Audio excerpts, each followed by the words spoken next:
diapositiva, por favor, Claudia. Listo.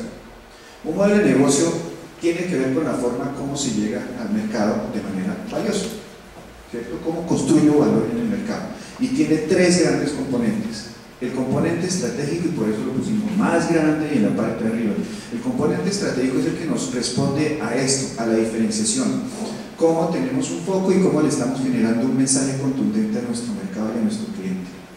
Analicen ustedes, ahora que lleguen a sus casas, oficinas, etcétera, cualquier página web de una empresa exitosa, y seguro que van a encontrar cuál es el mensaje contundente. El mensaje contundente de Google, el mensaje contundente de Apple, el mensaje contundente de Crepes and Waffles, en fin, siempre hay un mensaje contundente. Clave eso. ¿Y cuál es el foco? Porque debemos cautivar emocionalmente y encontrar, como dice Seth Godin, la vaca morada. Ustedes imagínense que el mercado, la oferta de productos de ustedes y servicios es como si fuera un gran lote donde hay muchas vacas. Ustedes deben luchar por ser la vaca morada, la que todo el mundo quiere coger porque es única, distinta, pero valiosísima, ¿cierto? ¿Cómo se convierten ustedes en la vaca morada? Hay que hacer primero un ejercicio de estrategia. El 90% de los empresarios en América, no estoy hablando sobre Colombia, y en Colombia la estadística es más alta, creo que el 93%, no sabemos hacer estrategia. Y descuidamos el hacer estrategia. El primer paso es hacer estrategia. El 100% de nuestros clientes y de nuestros casos de negocio, el 100%, ninguno se queda por fuera, nosotros pasamos siempre a la puerta de entrada hacia el mundo de la estrategia. Cuando un cliente nos dice que ya tiene estrategia y que ese tema no se lo toquemos y que nada, nosotros preferimos decirle no trabajamos con usted, porque entraríamos simplemente a resolver una situación operativa, que a nosotros nos interesa resolver asuntos estratégicos y de innovación, porque es la forma de lograr ser únicos, distintos y crecer en el mercado. ¿Sí? ¿Estamos de acuerdo? Entonces, primer punto, la estrategia. La siguiente pregunta que les dejaría es: ¿cuántos de ustedes tienen diseñada una estrategia? La estrategia es el ADN. Aquí estamos reunidos muchas mujeres, ¿sí? Sin embargo, a pesar de que pertenecen al mismo género, tienen una serie de diferencias que tienen que ver con ¿qué? Con el ADN. Muchos hombres que estamos aquí, somos del mismo género, estamos en el mismo mercado, por decirlo así, pero tenemos diferencias que tienen que ver con el ADN, ¿cierto? Las organizaciones deben y pueden crear su ADN. ¿Cuál es el ADN de sus organizaciones? Esto es lo que nosotros normalmente construimos en este componente del modelo de negocio, y es lo que sugerimos al 100% y solicitamos al 100% de nuestros clientes. Debemos entrar por el mundo de la estrategia, y les aseguro que en el 95% de los casos hemos descubierto con sana humildad que hay muchas fallas en los componentes de estrategia de los negocios. Si no tenemos la estrategia asegurada, y desde ahí nace el concepto de innovación, de por qué somos la vaca morada. La primera innovación que uno hace en su negocio es tener una buena estrategia, porque la estrategia es la que nos dice cómo somos únicos, distintos, diferentes y llamativos ante el mercado, ¿cierto? No hablemos de planeación estratégica, no estamos hablando de planeación estratégica, estamos hablando de dirección estratégica. Este es otro mundo distinto del que nos enseñaron en nuestros cursos de administración, de estrategia y de las teorías tradicionales, ¿sí? Este es un mundo bastante distinto, muy actual. Entonces, por donde debemos empezar es por esto. Un target. ¿Cuáles son nuestros clientes? ¿Cuáles son nuestros clientes a los cuales les vamos a llegar con esta estrategia, y cómo vamos a obtener la mayor rentabilidad de estos clientes con esta estrategia? Sencillo, ¿cierto? El modelo de negocio, hay un modelo de negocio llamado el modelo Canvas, no sé si ustedes lo conocen, lo han trabajado. Este es un modelo este es un resumen de eso. El modelo Canvas tiene 9 componentes, y obviamente es mucho más detallado y sería fruto de otra charla, pero este es un resumen sencillo de los 3 grandes componentes, porque queremos dejarles la idea, que ustedes se graben esto. Primer tema para ser innovador: empezar por el mundo de la estrategia. Ya, listo, si empezamos bien por ahí, por esa innovación, vamos a tener mucha probabilidad de ser exitosos. Listo, sigamos, Claudia, por favor. Entonces, algunos ejemplos. ¿Qué vende Starbucks? No vende café, vende lo que dice ahí, ¿cierto? Una experiencia basada en esto, basado en ambientes experienciales en donde el cliente forma parte de dicha experiencia. ¿Qué vende eBay? Confianza, confianza en esas transacciones que hay de un señor que está vendiendo una porra de césped de un lado y el otro la quiere comprar en otro lado, y entonces eBay lo que hace es generar confianza para de alguna manera asegurar que lo que uno dice que está vendiendo, el otro lo recibe bien y en las condiciones y en el tiempo, etcétera, etcétera. Entonces fíjense cómo es importante definir bien el concepto del negocio. Aquí se vende una experiencia, aquí se vende confianza, no se venden transacciones, aquí no se vende café, ¿entendemos? Es decir, el tema es, una cosa es definir la actividad y otra es el negocio. Nuestros negocios, en un 93% estamos acostumbrados a definir nuestra actividad. ¿Usted qué vende? Carros, no, yo vendo seguridad, puede decir Volvo, puede decir Volvo a su tiempo. Yo vendo confort, yo vendo ingeniería, puede decir Audi, en fin, son cosas distintas. Bien, este concepto, el de los cereales, el concepto tradicional que teníamos de los cereales es el cereal con una tacita, y obviamente este es el paradigma del desayuno, ¿cierto? Una innovación importante ahí, cambiar el paradigma, romper paradigmas. Sigamos. El cereal más el concepto de la calle que nos da las barritas de cereal. Esa fue una innovación de las empresas fabricantes de cereales, una innovación sencilla. Ahí no tuvieron sinceramente que meterse en grandes complejidades, fue un tema de creatividad, y como vamos a ver ahora un poquito, el ciclo de la innovación tiene que ver con dos componentes de una ecuación de una igualdad. La innovación para nosotros es igual a inspiración más creatividad. La innovación, un paradigma que también rompemos nosotros, la innovación no necesariamente es crear desde cero. Está comprobado en el mundo, y tenemos videos de eso, pero no tenemos el tiempo, que muchas de las innovaciones tienen inspiración en cosas ya pasadas. ¿Sí? Por ejemplo, muchas de las películas interesantes que han sido éxito y han ganado Óscares en nuestro tiempo moderno han sido inspiradas en películas de los años 50. La Guerra de las Galaxias fue inspirada en algunos componentes de la Guerra de los Mundos y otras películas de esas de Flash Gordon que hicieron por allá en los años 50, etcétera, etcétera, ¿cierto? Entonces, importante componente, la inspiración. Aquí hubo inspiración, concepto de la calle. Chocolate, más un juego que nos da, más el concepto de juego nos da el Kinder. El Kinder se vende como locos. Hubo un concepto sencillo como el chocolate y se le adiciona el concepto de juego, Kinder. El concepto de hotel más hospital, el Burlington International, lo pueden buscar en internet. Es un hospital que, haciendo un símil con lo que les decía la clínica del country, lo que vende es hotelería. Inclusive el hotel tiene spa, el hotel, sí, es un hotel clínica, tiene espacios para los acompañantes de los pacientes donde tienen piscina, donde tienen billar, cancha, mesas de ping-pong, etcétera, etcétera. Por una razón, hablando de paradigmas. ¿Cuál es el paradigma mental que suscita en nosotros el concepto de médico, hospital o clínica? Aburrido, ¿qué más? Frío, miedoso, dolor, enfermedad, me va a pasar algo. Eso es lo que genera ese concepto. No es agradable. Hay que evitarlo. Costoso, y por eso es que lo evitamos, obviamente, por todas esas cosas. Y cuando se rompen esos paradigmas, fíjense lo importante que es hacer el ejercicio de paradigma del que nosotros les hablamos. Es un ejercicio relativamente, es complejo, pero es súper necesario cuando hacemos procesos de innovación con nuestros clientes. Aquí se rompieron todos esos paradigmas, porque nosotros, les contábamos tal vez la vez pasada, nosotros hicimos un ejercicio similar con un centro de cirugía plástica grande, importante aquí en Bogotá. Porque descubrimos, parte de los insights o descubrimientos que hicimos es que precisamente la cirugía plástica genera todos esos conceptos. Sí, chévere, me voy a hacer una cirugía plástica porque va a quedar mejor, me voy a ver mejor.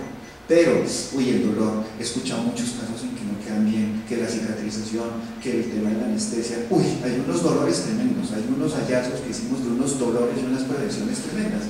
Y un importante porcentaje de potenciales pacientes dejan de ir a hacerse la cirugía por ese tipo de paradigmas. Entonces nosotros diseñamos un modelo de coaching de bienestar, en que acompañábamos al paciente desde el mismo enganche, desde la página web o desde la publicidad, en un proceso en que le lográbamos romper todos esos paradigmas de dolor, de tensión, de todo eso que acabamos de decir, y se sentía súper confortable y llegaba al proceso de cirugía muy bien y salía muy bien, ¿cierto?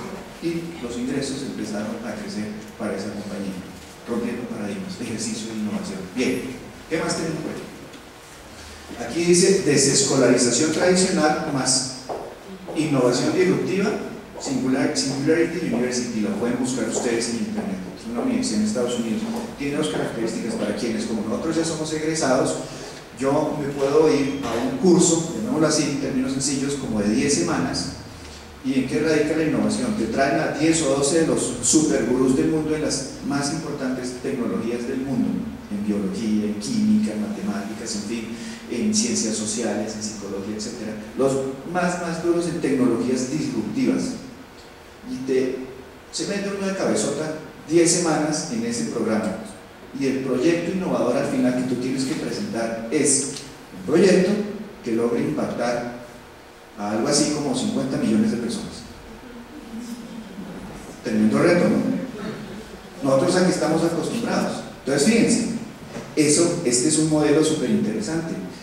Este tipo de concepto de universidad también tiene otra aproximación. Para quienes entran a estudiar, ¿sí? Ya como estudiantes salidos del colegio, tienen un programa, hay un programa en el que le dicen, mire, usted no va a entrar a estudiar materias como normalmente es el paradigma en todas las universidades. Nosotros tenemos unos fondos de inversión asociados y le vamos a meter una plata y usted plantea una idea y desde el principio, por un periodo de 3 o 4 años, los que sean, vamos a crear unos super negocios. De tal manera que cuando usted salga egresado de nuestro programa de universidad, usted va a hacer con su desarrollo de negocio, en el que lo vamos a estar acompañando durante N años y lo vamos a estar apoyando, usted va a impactar también a 150 millones de personas.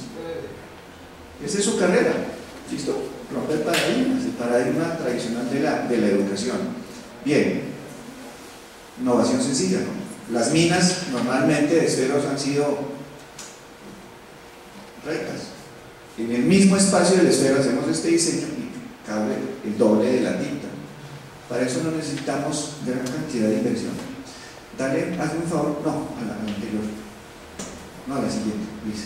Gracias. Le puedes dar un clic aquí donde dice innovación. Bien, un par de casos que les queríamos mostrar rápidamente sobre temas de innovación que hicimos con Redbox Innovation en México.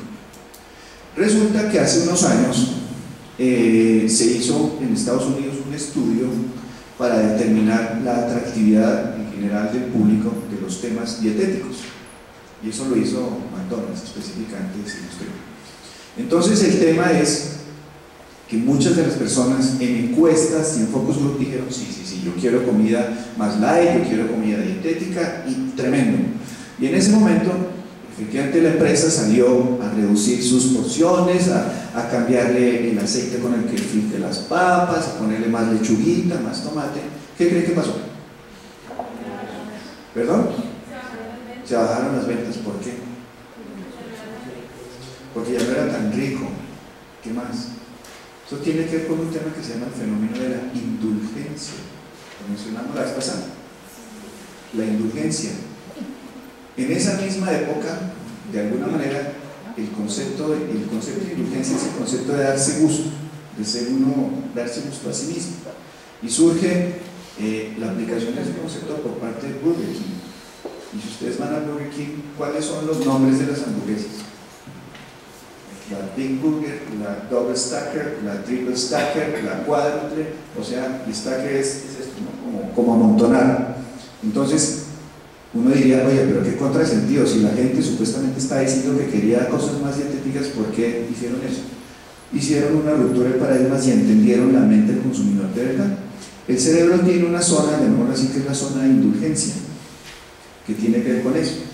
En Estados Unidos hay una firma que se llama, una cosa de hamburguesas que se llama, un negocio que se llama el Heart Attack Grill, la parrilla del ataque cardíaco. Lo pueden buscar en internet.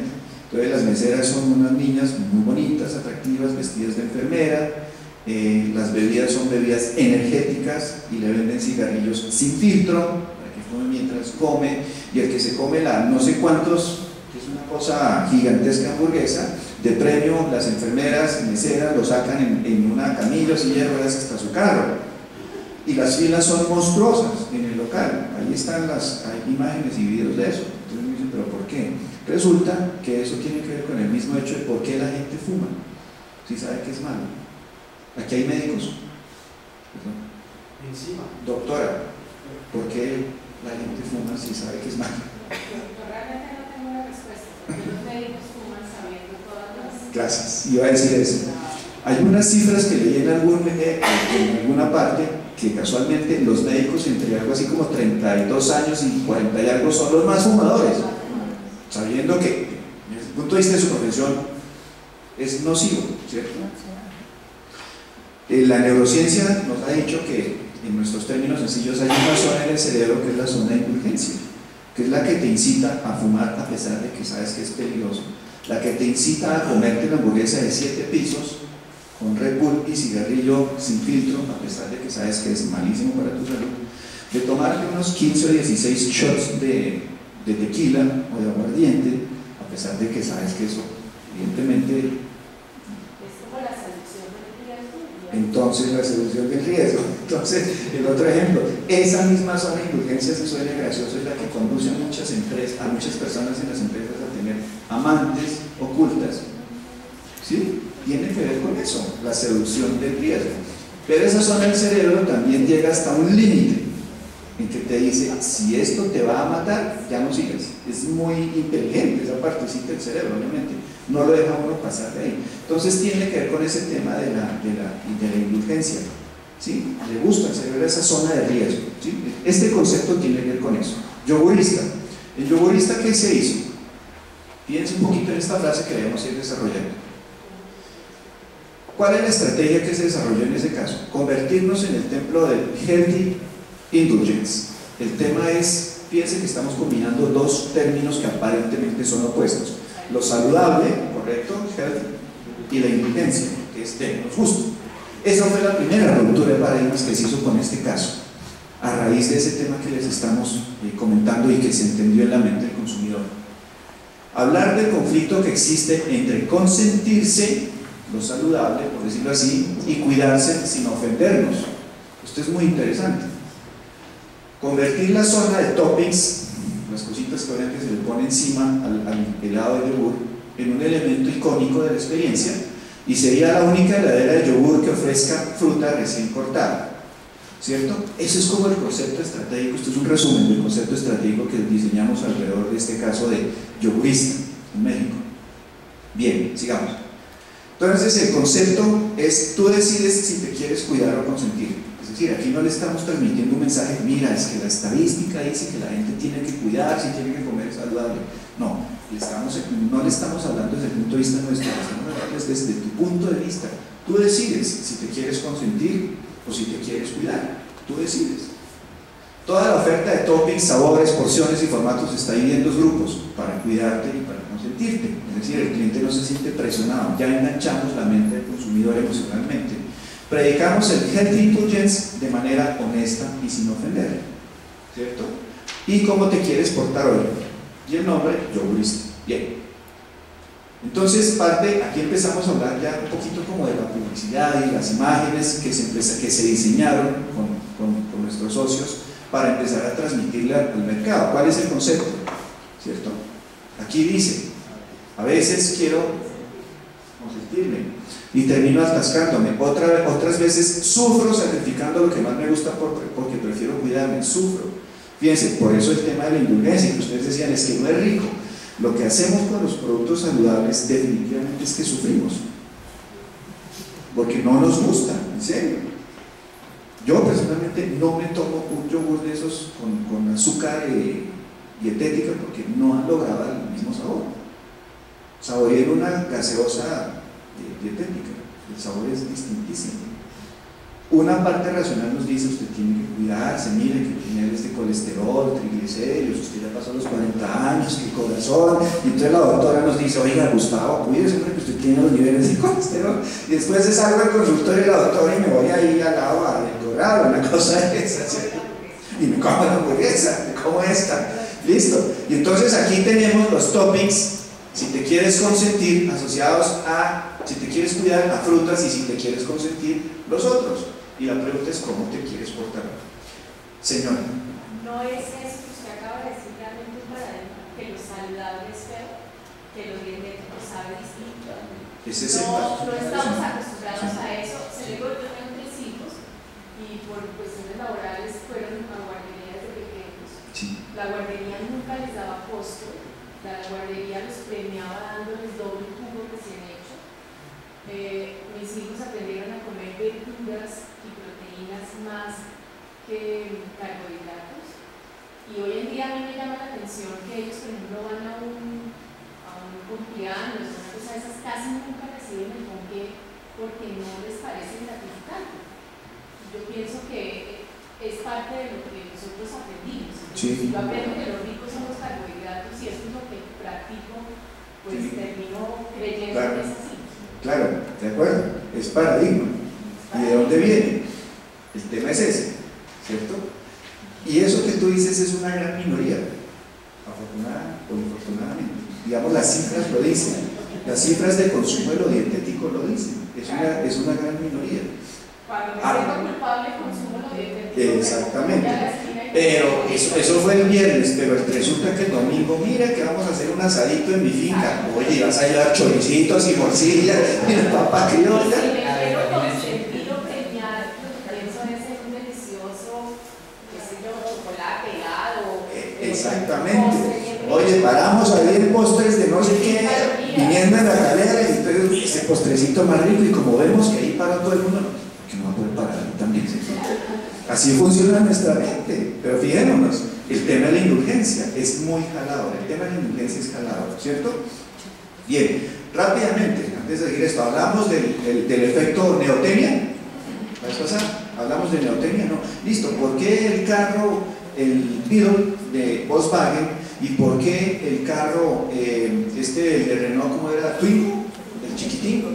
Listo, ¿por qué son tan atractivos a la gente?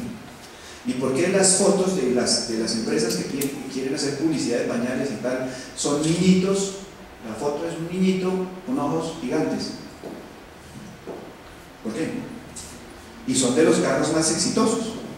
Eso es lo que se llama el efecto neotenia, un tema biológico. ¿Quién es biólogo de aquí? Pues para que me den por la cabeza con la teoría de que vamos a hablar.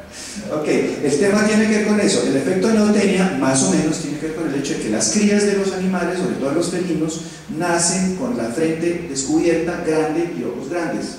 ¿No se les parece al frente del Volkswagen y del Twingo? Listo, los fabricantes de esos carros se agarraron de esa teoría biológica que es el efecto neotenia.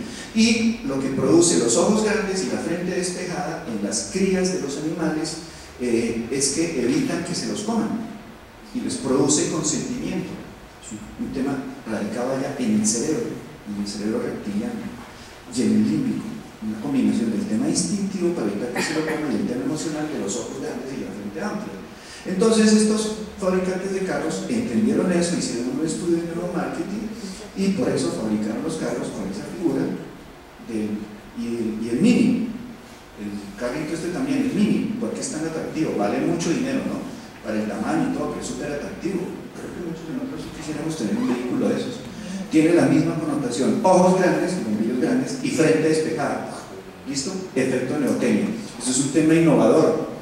Hicieron un estudio de neuromarketing que no les costó muchísimo y desarrollaron una tremenda innovación en sus carros. Bien, listo. Entonces este era el concepto. Entonces fíjense en Yogurista que empezamos a hacer, a hacer todo lo que se llama construcción de marca.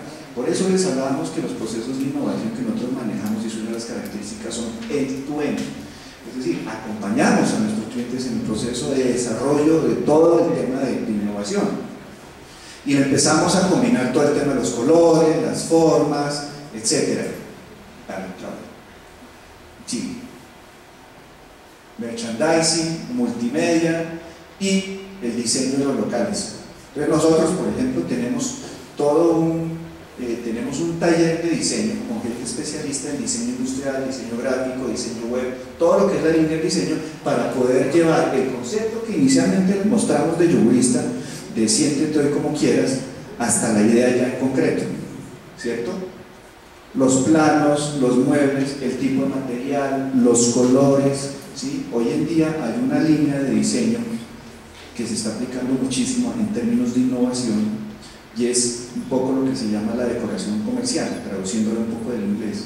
y es aplicar a los locales comerciales conceptos de diseño industrial y diseño gráfico para atraer mucho la mente del consumidor con aromas. ¿Cómo les parece el aroma del Banco Helm? ¿Quiénes tienen cuenta o van al Banco Helm en consecuencia? Ese es lo que se llama el antibanco, porque los paradigmas, ¿y dónde está la innovación? Rompieron con paradigmas otra vez. Entonces, exacto, ¿cuáles son los paradigmas de los bancos tradicionales? Te atienden mal, hay filas, te demoras, te atienden de manera desagradable, te sientes enjaulado, una cantidad de cosas. Y el Helm es el antibanco, rompió con todos esos paradigmas e innovó. Entonces tienen un aroma que se mandó a diseñar de manera específica. Al Banco Helm lo asesoró un experto en neuromarketing llamado Martin Lindstrom. Él vino aquí a Colombia hace unos años cuando el banco desarrolló ese modelo, mandó a desarrollar el aroma, la música, que en muchas sucursales ustedes sienten, es una música que viene desde Londres por un canal dedicado a internet, etc. Entonces todo para capturar la emoción del cliente, y uno se siente feliz en ese banco. Nosotros tenemos nuestras cuentas allá y somos felices. Bien, fíjense todo el concepto, ¿cierto? El resultado, este fue el resultado de Yogurista que nosotros obtuvimos, bien, desde un punto de vista innovador. Este es otro caso rápido. Improvac es una vacuna para cerdos, ¿cierto? Si el producto era bueno, porque no era rentable, ¿qué hicimos? Nosotros hacemos en innovación un ejercicio muy interesante. ¿Quiénes de aquí son antropólogos o sociólogos? Excelente. Resulta que en el ejercicio estratégico de innovación que nosotros desarrollamos, involucramos en la primera fase a antropólogos o sociólogos. ¿Por qué razón? ¿Qué se te ocurre a ti? El caso es analizar todo el contexto, digamos, que desarrolla, bueno, todo el contexto de productores, cómo mantener los servicios, todo el contexto social. Entender a las personas un poco, no solo desde el punto de vista psicológico, sino qué está sucediendo allá en el mercado con los distintos actores. Normalmente los estudios de mercado se te orientan a clientes con una propuesta de entender mercadológicamente no más.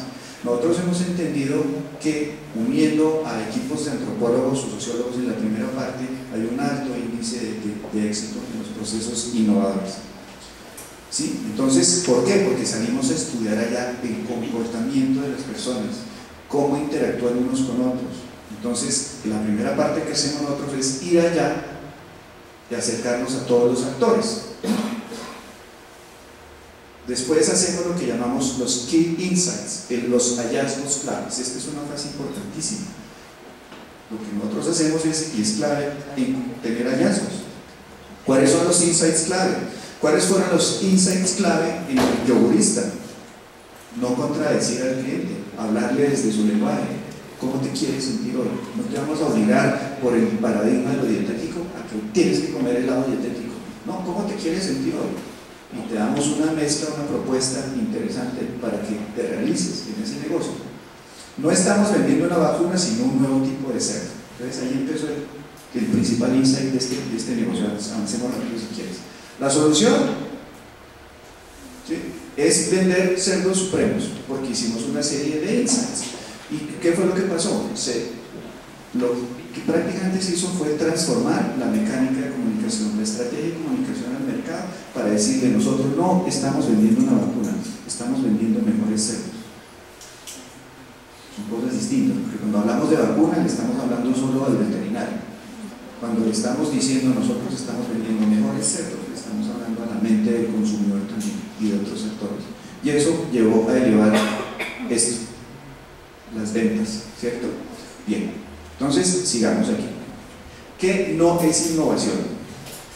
Tito, excúsame, te hago la pregunta: ¿hasta qué hora tenemos? 10 minutos más. ¿10 minutos más? Bien. ¿Cuánto tiempo? No, mentira. 10 minutos más, hasta las 8:30. Bien. ¿Qué no es innovación? Ideas aisladas. Variedad por variedad.